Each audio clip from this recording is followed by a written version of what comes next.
Start. Perfect. Thank you, Chris. I appreciate it. Hi, everyone. Happy Friday. My name is Tammy Real Davis. I am president of the New York, New Jersey Regional User Group.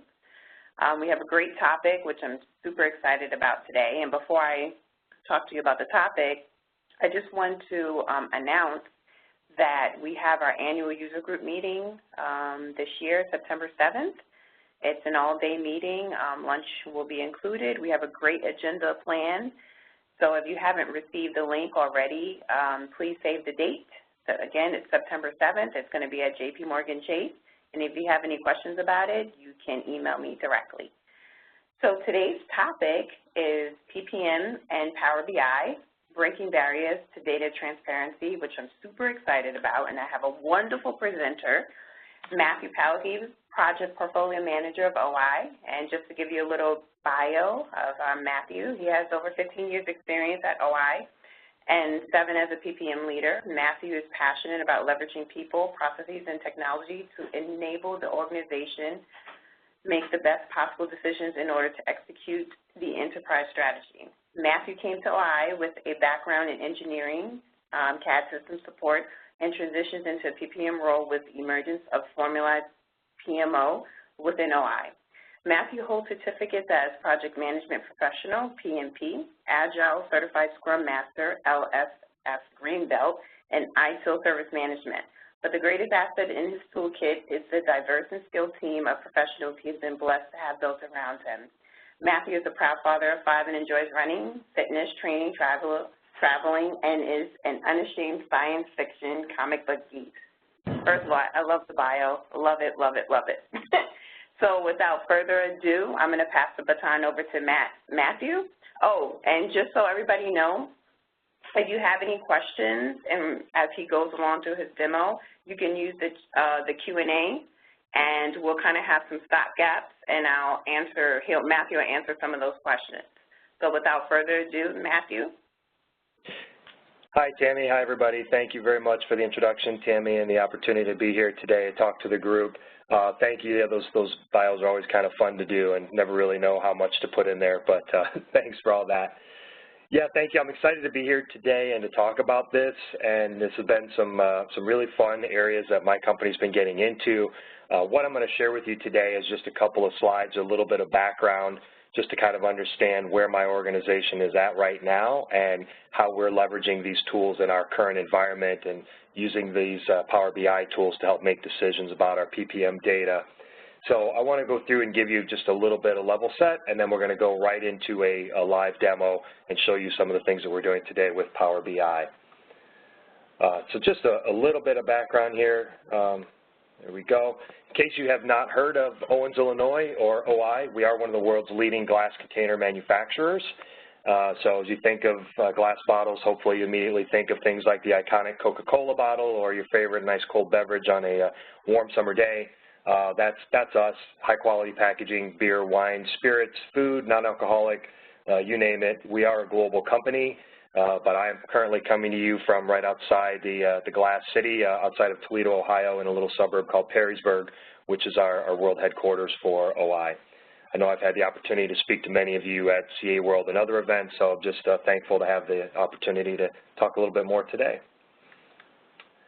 So if you were at CA World in 2017, you may have actually sat in on a presentation that I gave there where I talked a little bit about our journey to maturity through our PPM lifecycle. I stole this slide from there just so you can kind of get a sense of where my company is today. So we started back with 2010, realizing we needed some formalized processes. And like a lot of companies, before we jumped into a tool, we started running things manually using Excel spreadsheets to kind of track our resource utilization and prioritization of new projects and kind of our whole IT demand and supply process. It was really focused around IT. I'm not going to take you through the entire journey there, but you can see. So we've been using CA tools since around 2011 when we first rolled them out. That was back with version 12. And we've since gone through and journeyed along with many of you and with our friends at CA through the maturity of the project, of the process, and many different evolutions of the tools. We have rolled out portfolio management around 2014, and then they also expanded the tools to beyond just our IT, project management, and demand and supply, but also brought in our new product development teams, and so we manage our new product development life cycles through CA PPM as well. And then around 2016, my organization started putting together an enterprise PMO, which really kind of changed the scope and changed the game of what we were trying to do with PPM and how those tools needed to work for us. And that's kind of where we are today. My team has actually been lifted up out of IT so that we are now part of the strategic office and part of the enterprise PMO to put us closer to that strategy.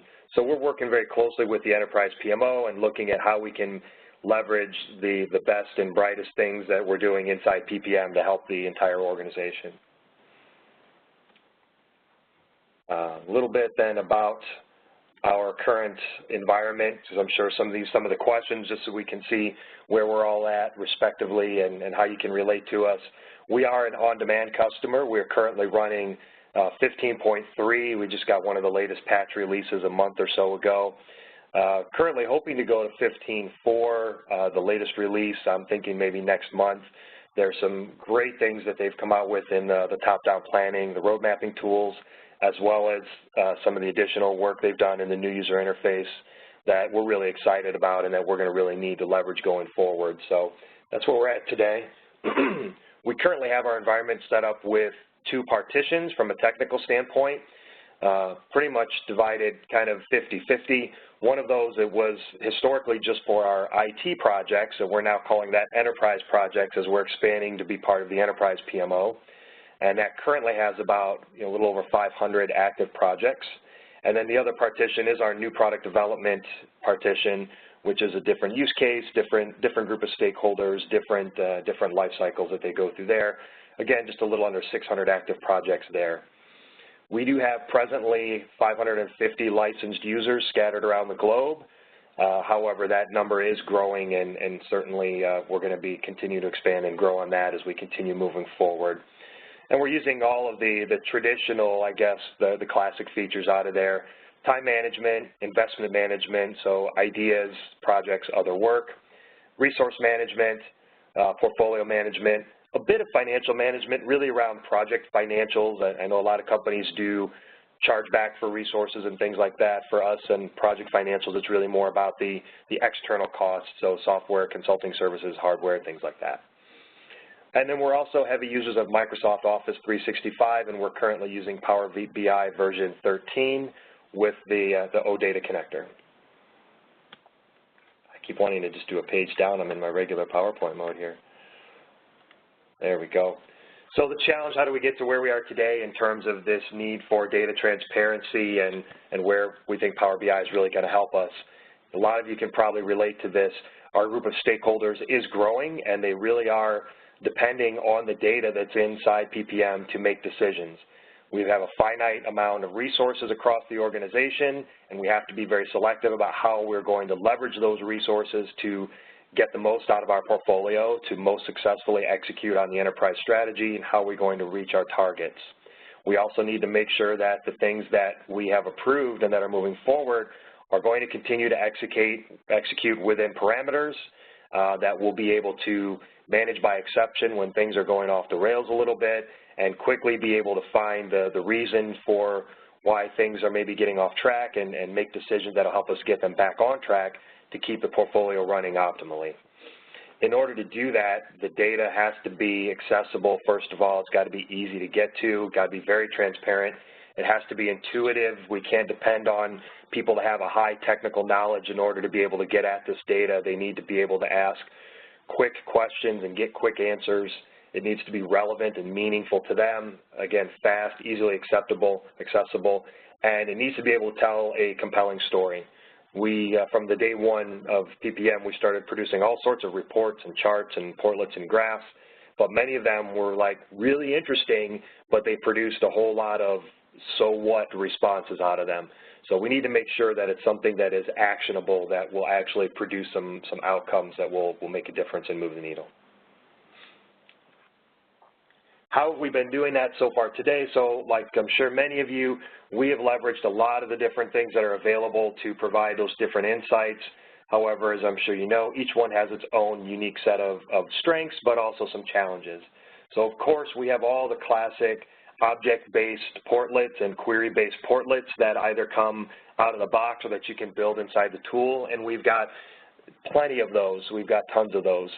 You know, one of the challenges with those is that you're limited to how they are built. If it's built on one particular object, say projects, you only have access to the information that's coming from the project object.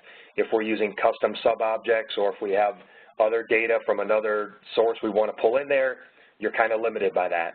Or if you've got the knowledge, you can go out and build the query-based portlets, but again, once you build that, you've got what you've got, and it makes it difficult to kind of flex that and pull in different data from different sources. Jaspersoft is great. Jaspersoft was really a game changer when that became available for us. The ability to have not only the stock reports, but to build ad hoc reports and dashboards. We absolutely make use of those and very heavily. But again, kind of takes a bit of a high-level technical knowledge to get those built and accessed. And anytime you want to change them, you've got to go back and make some additional, pull some additional data in, change configurations. And then, of course, for either of those, you know, if you want to build them, you need to have access into the tool. You need to have a licensed user. Jaspersoft, of course, we can distribute those to people outside the tool, which is great, but in other cases, people need to be able to go in and pull the data, so they need to be a licensed user. Of course, we still have some of the out-of-the-box standard reports, the old business object reports for time management and resource management. We do use those. We do some work with Excel, where you're just doing the Excel exports from portlets or from reports and doing regular analytics there. And we are big fans of the new user experience, and we're using a lot of the status reporting from the new user experience and getting good results from there. So yes, all of those things are great, and we're leveraging those very, very heavily. But the Power BI we're finding is giving us a different way of getting at the data that's much more accessible and much more friendly. And came out nice and bold here on the preview, but thought it would be helpful if you're leveraging the deck here later. There's a link to the DocOps website for CA, where it has the information on how to configure the OData warehouse, the OData connector, to get this all set up for you and get into the data warehouse. So hopefully that's kind of giving you the background. Hopefully some of you are nodding your heads and can relate to some of that story a little bit and understand where we're at. I've given you that. Now I kind of want to take you in and give you a flavor of what we're doing now with Power BI and give you a bit of a demonstration there. Before I do, though, I'm getting ready to share my screen here. I guess I'll stop and pause and see if there's any questions about anything I've shared so far, anything about our environment or our particular needs and how we got to where we are today.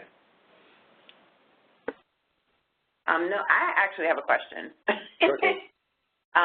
So when do you make a decision on, so let's say, for instance, the executive level dashboard reports, right? Mm-hmm. So, you know, we want to make things very simplistic for them. They can just see it and make key business decisions, right? Right. So when you first rolled out these executive dashboards, how was the adoption for your executives? Were they like, wow, you know, this is where it is. It's so easy for me to get my reports in my email and do what I need to do. So how did that go over? Sure. No, that's a great segue, Tammy, and thank you for that, because I want to throw that out there as a bit of a disclaimer and understanding as well, just about where we're at in this. So we are still kind of in kind of the early phases of this journey, because often what happens when you get tools like this and you have all this wide open field of things that you can do, you start to ask the executives, okay, what do you want to see? And they don't know. They don't know what they want to see. So that's kind of where we started. We started kind of grassroots and kind of playing around with the tools a little bit, building some proofs of concept of what we think they might want to see based on the questions that they're asking us.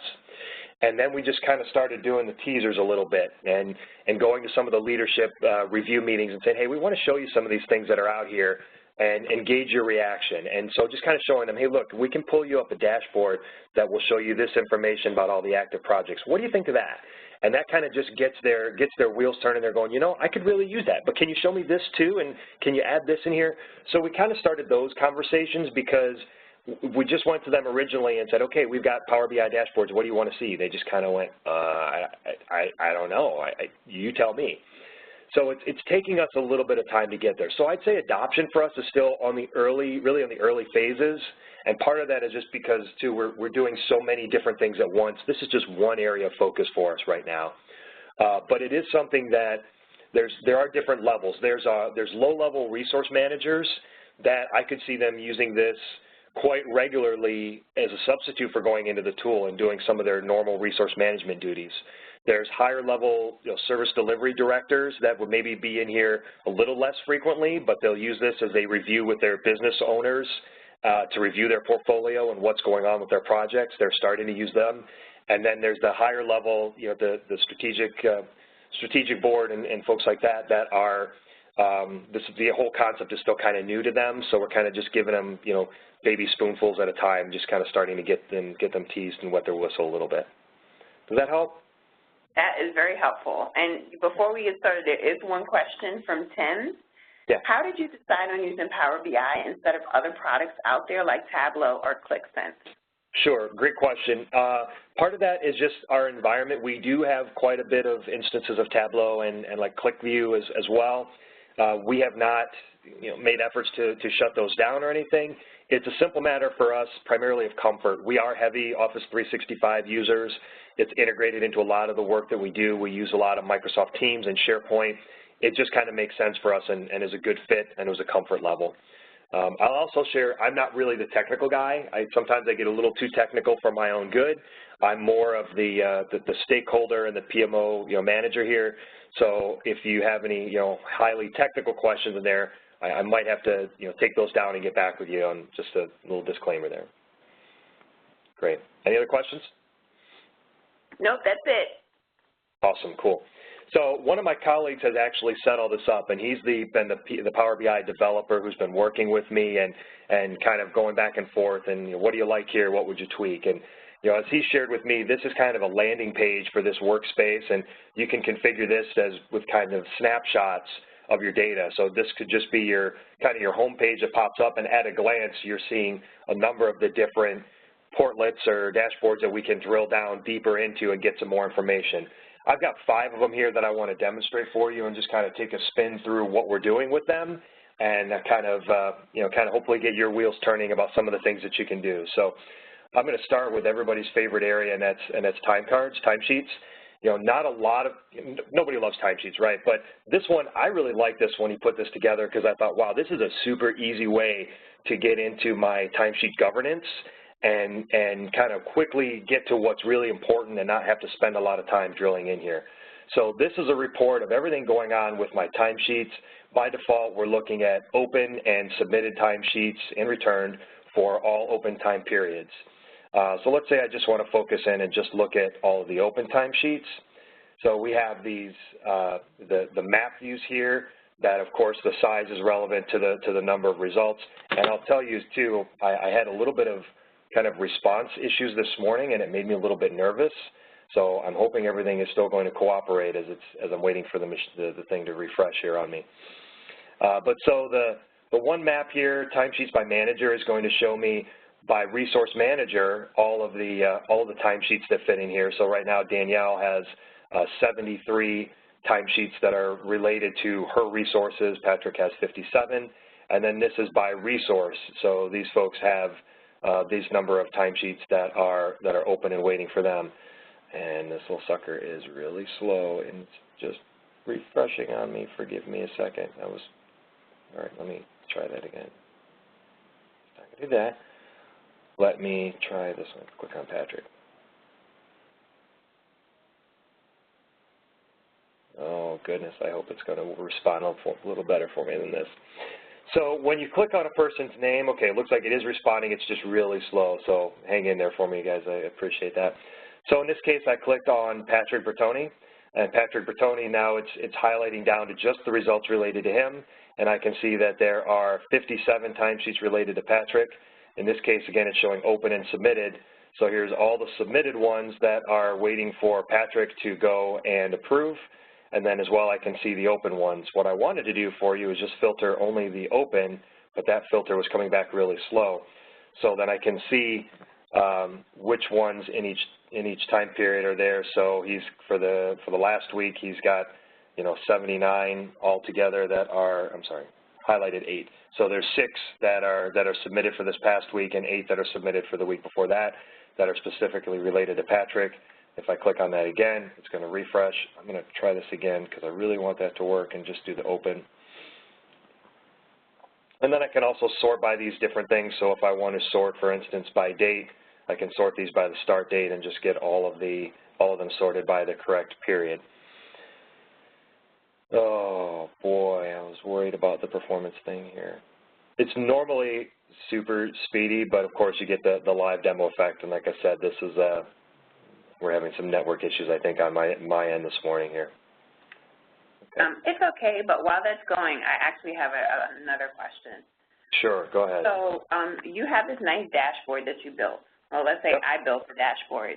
How easy is it for, let's say I built something and you like it. Could I typically import or export dashboards or something like that? Or how would that work, do you know? If you have permissions in the Power BI desktop, which this is kind of the Power BI, kind of the end user view of it, but if you have Power BI desktop, then you can go and build the dashboard yourself, and you can just then upload them right into the workspace, and it's pretty easy to do if you're if you have the skills and knowledge to go and do it. Okay, thank you. Sure. So I can search by resource manager as well. So in this case, I searched by April, and in this case, it showed me that for April there's one timesheet, and that's for Lindsay. So Lindsay has a timesheet back from April 30th. So I can quickly go look and see who needs to who I need to do some follow-up with. Oh my goodness. Reset. Okay. So that gives you just kind of guess a little bit of a taste. Hopefully the rest of these are going to work a little bit better. Again, for not everybody is interested in timekeeping and timesheet governance, but for those that are, this one for me, this really jumped out as an easy way that we can get into doing some understanding of what's going on with our timesheet data. There we go. So it looks like it might be hit or miss there, so hang in there with me, folks, please. Any questions on the timesheet one? Of course, then this is all coming from the data warehouse. It's a live connection directly into our production system, and anything that you have in the data warehouse, you can pull in from that domain. But anybody on the call have any questions about the timesheet parts? Nothing in the Q&A chat so far. Okay, cool. This one I like. This is one that I actually produced in previous formats.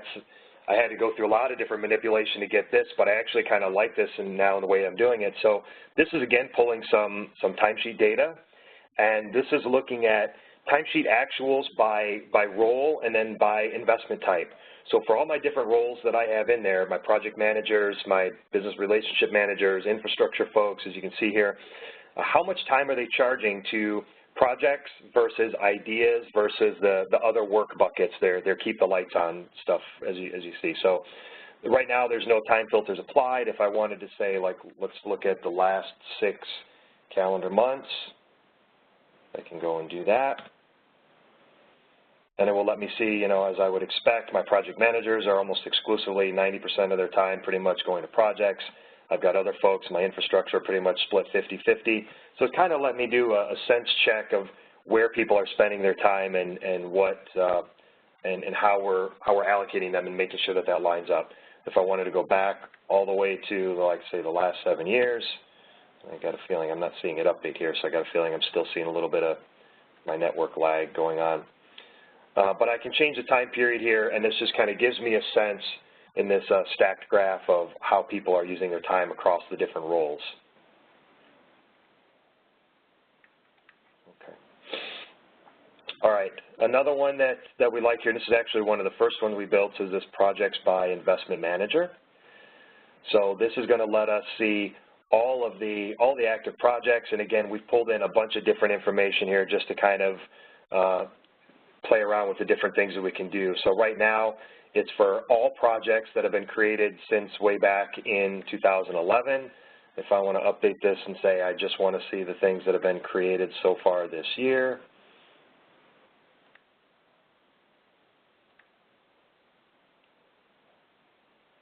a little spinning wheel in here. So it's got the wheel that shows me the count of projects by the different project managers, and then the grids that show me some other information. So in this case, who was the requesting business function, which strategic imperative do they align with, who is the primary team responsible for delivery of that project. And you can see I've got 41 projects total that have been created so far this year. Let's say I want to click on Debbie Freeworth, and I just want to focus in and look at Debbie's projects. And then the table down below will update for me here. I'm going to get after my network, guys. This is really unacceptable. I'm sorry. So when it highlights here, it'll update the results in the table down below, and it'll give me the list of Debbie's projects. It is working. It's just going super slow. There we go.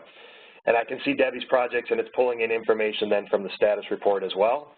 So I've got like the status comments in here. So if I'm, as Debbie's manager, I can take a look at her projects and have a discussion about what's going on in the latest status reports, maybe why were these, if these were red, maybe why are they red, how can we help and get them back on track.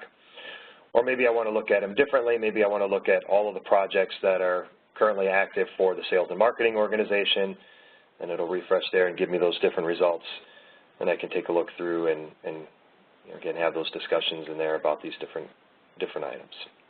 So, whoopsie. So as we go through and make updates, it's dynamic. It goes through and it refreshes the results as we navigate along here.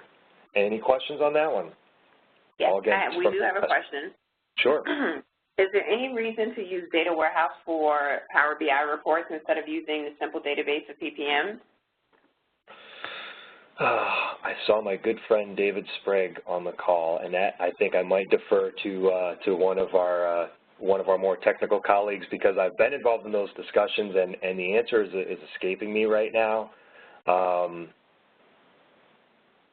don't know. Do we have any of the CA folks on that want to speak to that, or should we come back to that one at the end?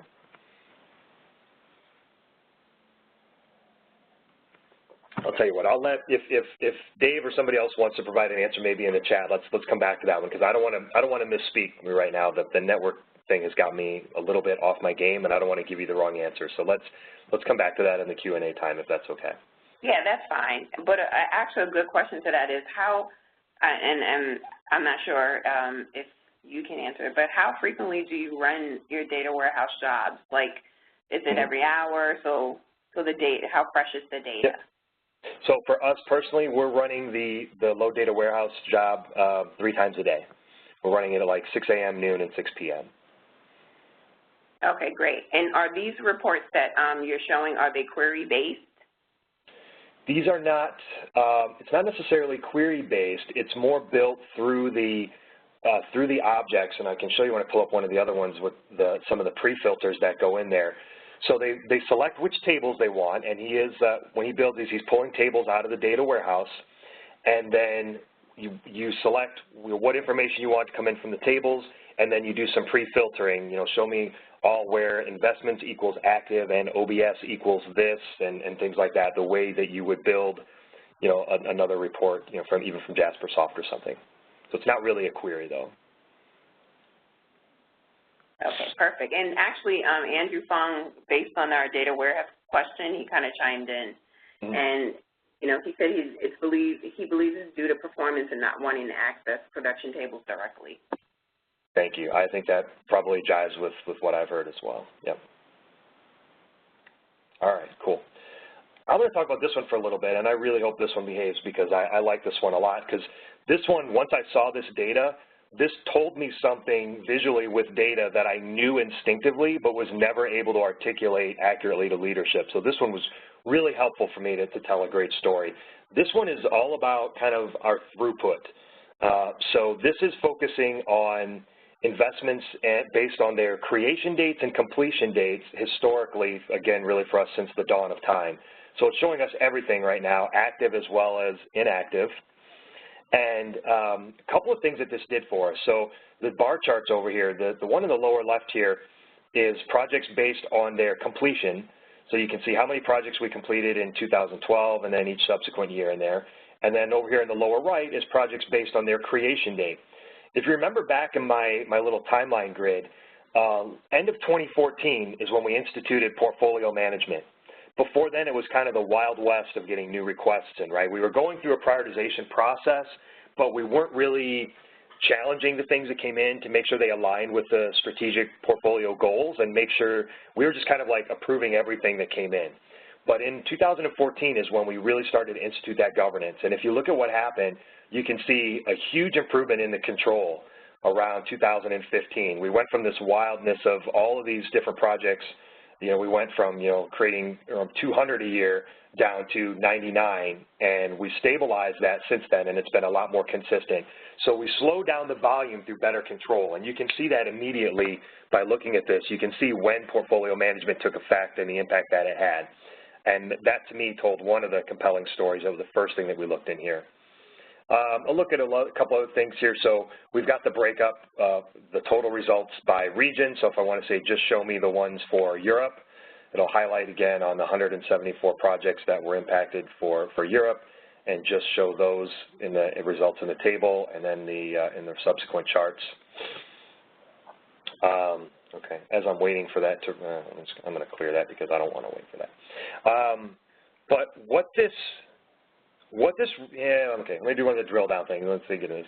Another nice thing that you can do is you can drill down into these features a little bit to see more detail. So like in this one over here, there is this option to turn on drill down. So if I click on that, then I can go into one of my bars, say I can go into like 2017 and see the 115 projects that were created in 2017. And then it will drill down to the next level of detail. There we go. It'll drill down into it by quarter, and I can see how many that I created per quarter, or I can take it down to the next level in the hierarchy and break it down and see by month. So it allows me to go to the different level of detail while staying into the page here and see, there we go. So I can see what are my most active months for creating new projects and as well for getting projects completed. I can do the same thing there for the projects that are completed. So I like the flexibility of being able to navigate and drill down into the detail in these things. So, but I want to take a look then at the other story that this told, which I thought was really helpful for me on the data. I'm going to click on, in the projects completed, I'm going to click on the year 2017 and look at these 81 projects that were completed in 2017 and wait for this to update. You know, we have typically had an annual planning process where strategic leadership will put together the plan for this coming calendar year, and they'll do their budgeting cycle and everything like that, and it's based on that that annual cycle. These are the projects we've got to go and execute this year in order to be successful. But the thing that they've never really taken into account is all of the active work that's still in flight from yesterday. And we really tried to impress upon them that has a big impact, and it has more of an impact than they were realizing. And it was really starting to have data like this that allowed us to put that together and show them. And I hope it's going to refresh in time to show you, but I will, I'll try and I'll talk through it another way. So what was interesting here is when I looked at the projects based on the year that they were completed, these 81 projects, I looked at when they were created. And what this started to tell me is that for a portfolio of, say, 75 to 100 projects, it's taking us a total of like 3.5 to 4 years to cycle through all of those projects. So at any one time, we're not, it's this rolling portfolio, right? And if you were to apply the 80-20 rule to it, there's always a couple of stragglers, but even applying the 80-20 rule, it's still going to take a solid 2 years to get through all of these projects that are in the portfolio. So we're foolish to think that we're not going to start 2019, to think that we could start 2019 with a clean slate.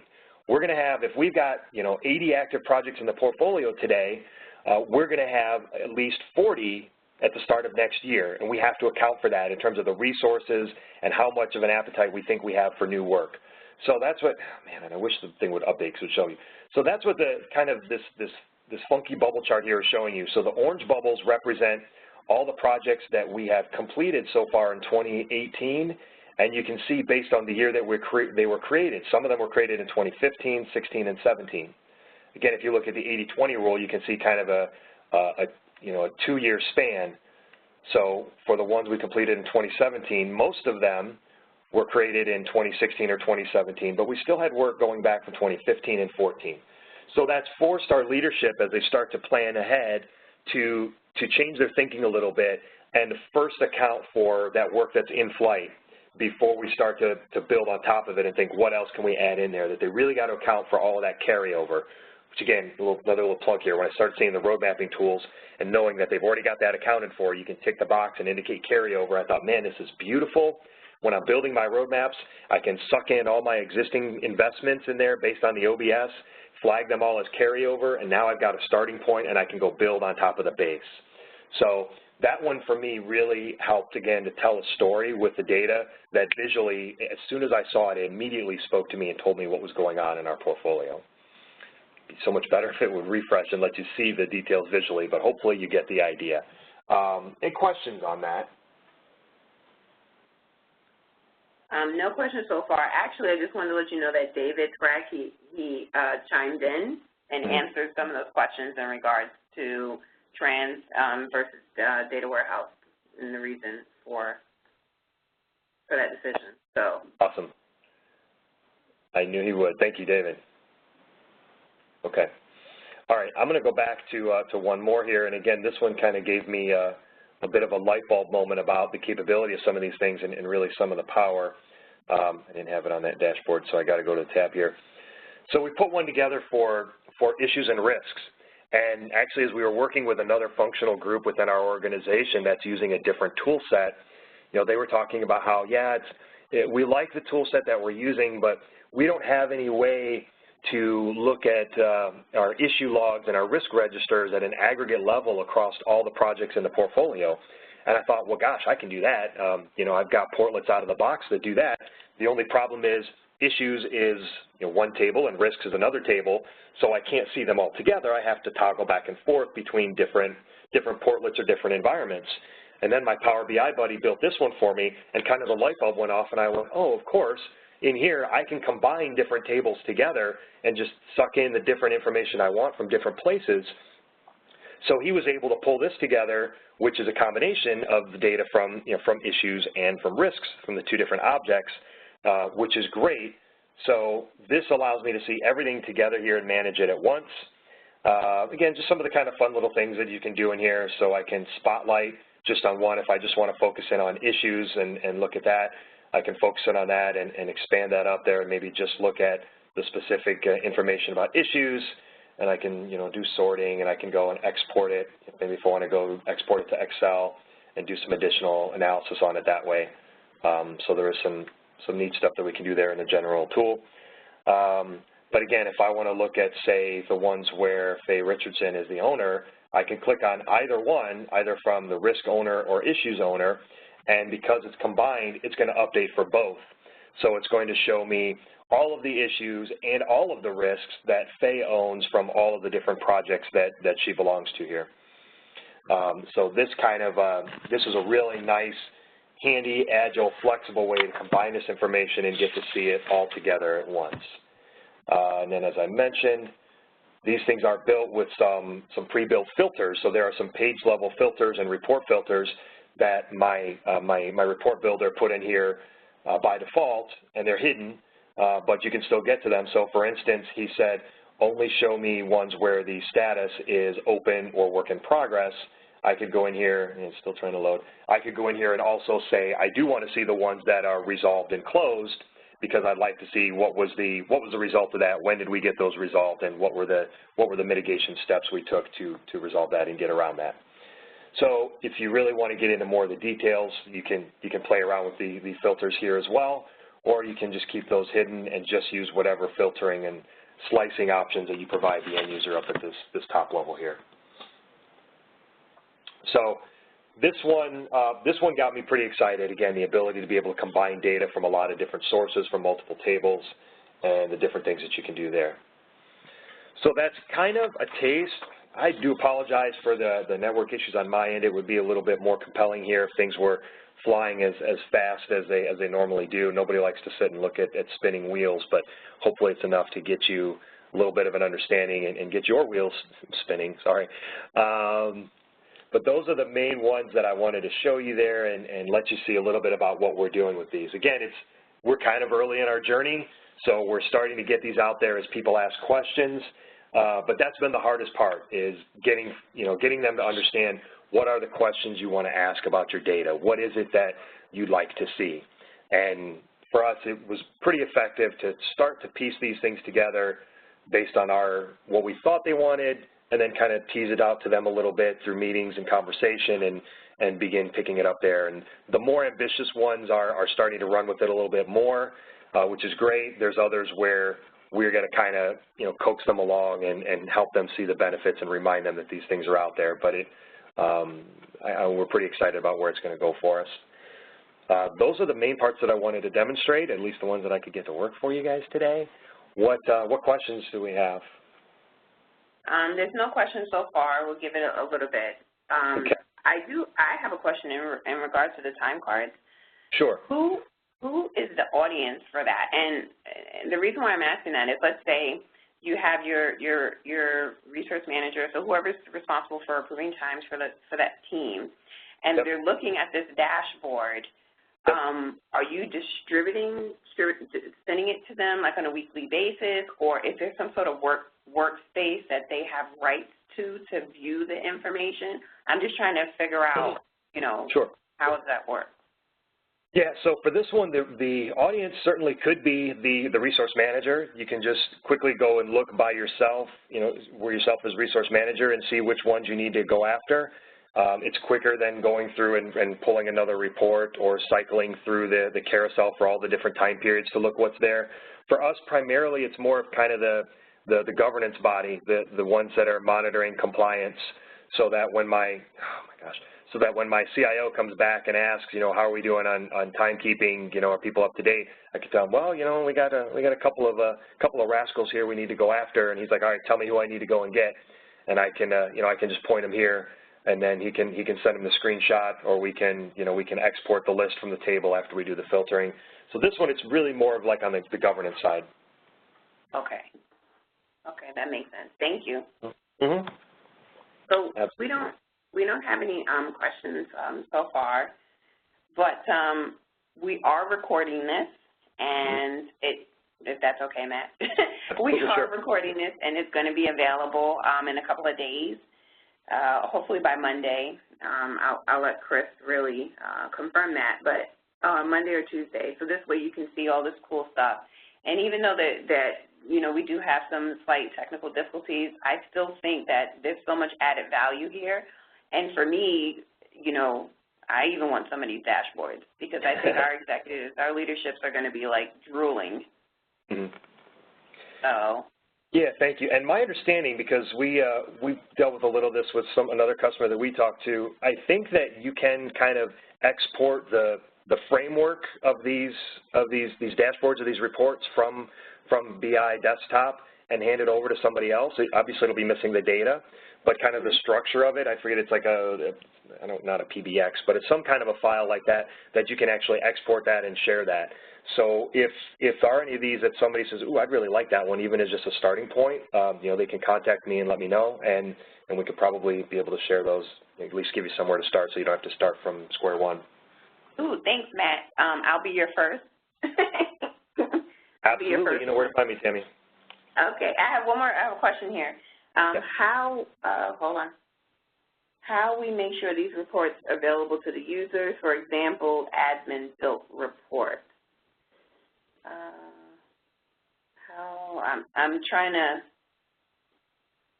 understand. Is that about like accessibility of the reports and making sure people can get to them? It sounds like, how do we make sure these reports are available to users, for example, admin-built reports? Okay. So, the way, at least as far as the access rights, the access rights is controlled like that, that row-level security. It's set up through the OData connector. So the data that you can pull into the report is based on the user you use when you set up the OData connection. Once you get the report in here, anybody that has access to the Power BI tool can see it. Now, for us, we do have to make sure, there's a license thing, because you do need a license for Power BI to be a user of this, so it's part of our O365 subscription that we're just managing the usage of. But this is not a Power BI desktop license. This is, in order to build reports. This is just the viewer, and through this same license, I have the same Power BI app on my phone and my tablet, and I can pull up these same things on my phone and my tablet. So as long as your Office 365 administrators have set up access for the end users, you can get that through any connected device that you can get to the system. Okay, we do have a couple more questions. I'm not sure if you can answer this, but I'll throw it out there. Maybe somebody from CA can answer that if David's back on the line. Are there any out-of-the-box Power BI reports available for users? We asked this question. I believe the answer is not at this time, not from CA. That would be great, and that's one thing that we asked for is like, hey, do you guys have a standard stock set of templates or something that we could leverage? And to my knowledge, there's nothing. I don't know if that's on the roadmap in the future plans, but as an end user, yeah, that would be pretty darn cool. Yeah, and it's good that the question's posed in case they're listening. Sure. So Tim has a question. If you have users who still like to have hard copy reports, can you create and distribute static reports from Power BI? You can, yeah. In fact, I'm definitely not going to do this because this took a long time yesterday when things were performing well, but actually there was an export to PowerPoint available in here, and oh man, I should have saved it. It actually will take all of the different charts that you have set up, so if you have them in tabs, it'll dump it all out into a PowerPoint for you and fit it all nicely and format that for you as well. And then like you saw in the one, you can also do an export to Excel from each of the individual ones as well. But yeah, there's an export to data, and you can make a, it wasn't that one, but there was one of these, there was a publish to PowerPoint. It's probably published. I don't remember where it is, but yes, you can do that, and I was messing with that yesterday. And for what it's worth, I do have, this is clearly my network internally because I have my mobile app up on my phone, and these same reports are screaming on my phone right now. Not that it's doing you guys any good. we know, we believe you. These reports are they may not be screaming, but they're singing to me, and I love it. There you go. Thank you. We don't have any more questions, but again, like Matthew said, if you do have some questions, and I'm not sure if you have a deck with your email that you can put up so they can reach out to you, or maybe you can type it up now while the screen is available, just your email address so they can reach out if they have any additional questions. And absolutely, yeah, my apologies for not putting that on there. Oh, no worries.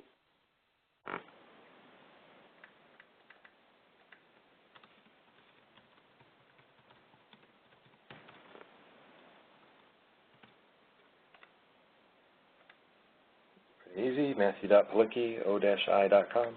Oh. Okay, perfect. So you guys can reach out to Matthew, or you can reach out to myself, and I'll reach out to Matthew. Again, the session is going to be recorded, and we want to thank everyone for participating, and we really appreciate it. And thank you again, Matt. This was amazing. Truly appreciate it. My pleasure. It's a lot of fun. I hope to see you all again, maybe at CA World or some other time soon. All right, great. Thank you. Thanks for the opportunity. Okay, bye. Bye-bye.